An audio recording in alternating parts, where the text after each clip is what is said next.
എന്റെ അനൂപേട്ടന് എന്തെങ്കിലും സംഭവിച്ച ഞാനും എന്റെ കുഞ്ഞും പിന്നെ ജീവിച്ചിരിക്കില്ല. ഞങ്ങളുടെ ശവം നിങ്ങൾ കാണും.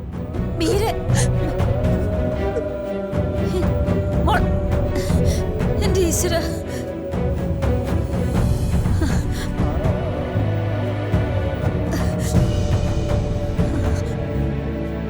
ശരി.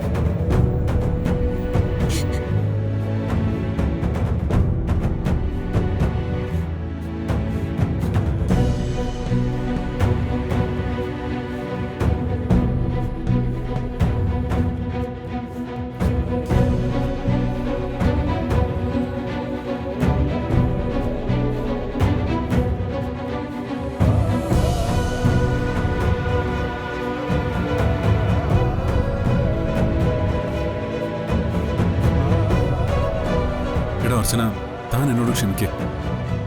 ഞാനത് മനഃപൂർവ്വം പറഞ്ഞല്ലെന്ന് പറഞ്ഞല്ലോ. സച്ചേട്ടൻ കാരണം ഇപ്പൊ എന്തൊക്കെ കുഴപ്പങ്ങൾ ഉണ്ടായിരിക്കുന്നറിയോ? മീരടുത്ത് എങ്ങനെയോ ഇക്കാര്യം അറിഞ്ഞു. എടുത്ത് അവിടെ ആകെ പ്രശ്നമാക്കി.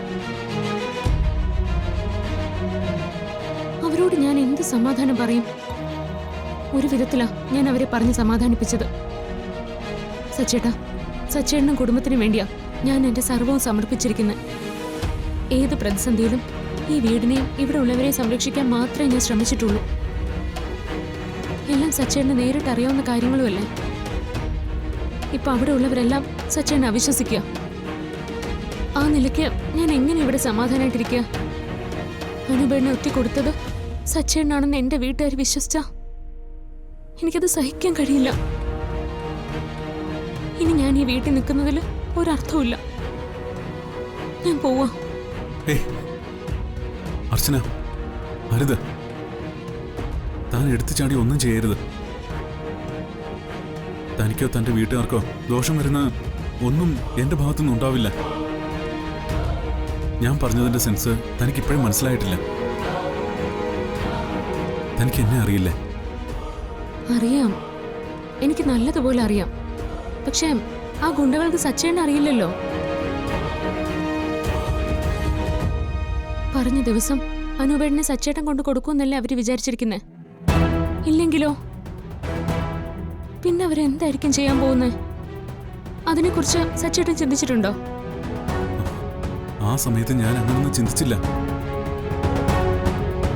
തന്നെയും കുഞ്ഞുങ്ങളെയും എങ്ങനെ രക്ഷിക്കണമെന്ന് മാത്രം ഞാൻ ആലോചിച്ചോളൂ. ഭാര്യയുടെയും മക്കളുടെയും അഭിമാനവും ജീവനെ രക്ഷിക്കാൻ കഴിയാത്ത ഞാൻ ഭർത്താവായിട്ട് പിന്നെ ജീവിച്ചിരുന്നിട്ട് എന്താ കാര്യം?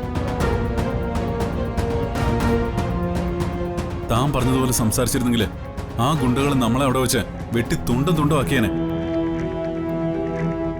താനും തന്റെ വയറ്റിൽ കിടക്കുന്ന കുഞ്ഞും പിന്നെ നമ്മുടെ മോളും. അതിനപ്പുറം എനിക്ക് മറ്റൊന്നുമില്ല. നിങ്ങളെ രക്ഷിക്കാൻ ഞാൻ എന്തും പറയും, എന്തും ചെയ്യും. ഇപ്പോ താൻ എന്റെ മുമ്പിൽ നിന്ന് ജീവനോട് സംസാരിക്കുന്നത് ഞാൻ ആ സമയത്ത് അങ്ങനെ പറഞ്ഞതുകൊണ്ടാ. അല്ലെങ്കിലും അനൂപേട്ടന് ഞാൻ ആ ഗുണ്ടയ്ക്ക് കൊല്ലം കൊണ്ടു കൊടുക്കുമെന്ന് തനിക്ക് തോന്നുന്നുണ്ടോ? അവിടുന്ന് രക്ഷപ്പെട്ടിട്ട് മറ്റെന്തെങ്കിലും ഒരു വഴി ആലോചിക്കുന്നത് ഞാൻ ചിന്തിച്ചേ. ആ സമയത്ത് എന്റെ മാനസികാവസ്ഥ തനിക്ക് ഇനിയും മനസ്സിലാവുന്നില്ലെങ്കിൽ ഇനി തനിക്ക് ഇഷ്ടമുള്ള പോലെ ചെയ്യും. ഞാൻ തന്നെ തടയില്ല.